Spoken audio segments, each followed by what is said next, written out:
Kolaborasi strategis Caimin dan Gus Ipul di tengah sejarah perseteruan pengurus besar Nahdlatul Ulama dan Partai Kebangkitan Bangsa.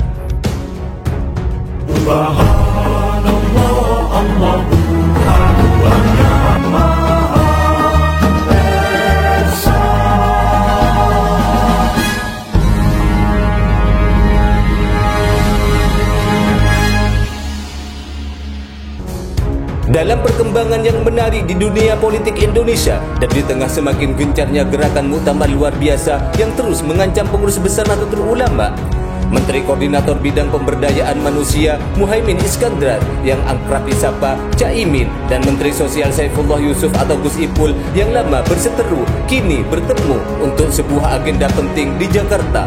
Meski hubungan keduanya masih diwarnai perseteruan tajam, terutama dalam dinamika internal pengurus besar Nahdlatul Ulama dan Partai Kebangkitan Bangsa, pertemuan tersebut menunjukkan langkah baru dalam pemerintahan yang dipimpin oleh Presiden Prabowo Subianto. Di tengah dinamika politik yang telah lama melibatkan keduanya ini dan di tengah semakin masifnya Gus Salam dengan rencana melengsarkan Ketua Umum Pengurus Besar Nahdlatul Ulama, Caimin dan Gus Ipul tampaknya berusaha menata ulang hubungan untuk mengatasi permasalahan mendesak. Mereka sepakat untuk menyusun satu data tunggal yang akan menjadi acuan bagi semua kementerian dan lembaga dalam program pengentasan kemiskinan.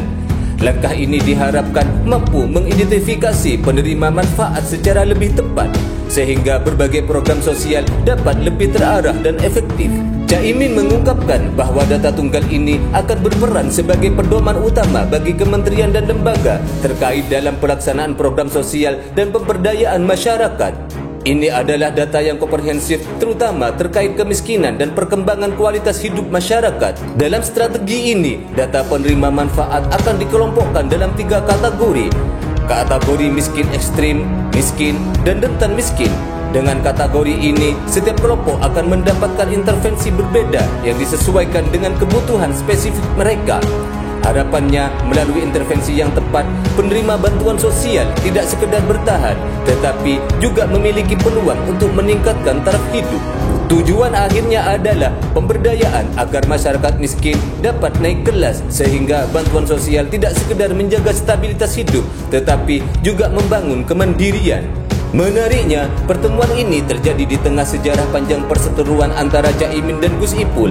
Perselisihan mereka yang mencapai puncaknya ketika pengurus besar Nahdlatul Ulama meminta evaluasi terhadap Partai Kebangkitan Bangsa di bawah pimpinan Caimin bukanlah rahasia umum.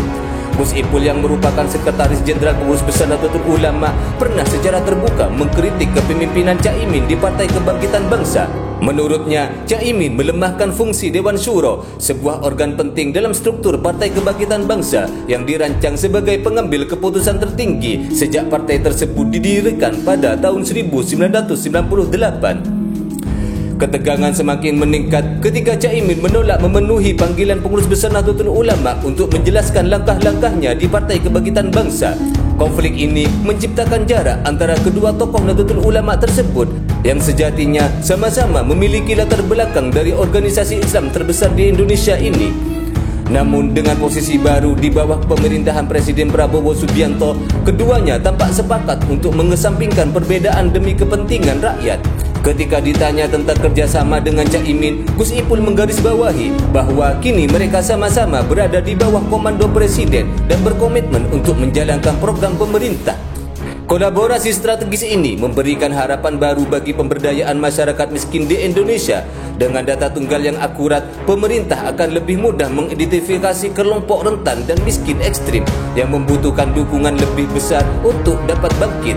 Pendekatan ini juga diharapkan mampu memastikan agar bantuan tidak hanya sekedar mengatasi kemiskinan sementara, tetapi juga mendorong mobilitas sosial penerima manfaat menuju kehidupan yang lebih mandiri dan berkualitas.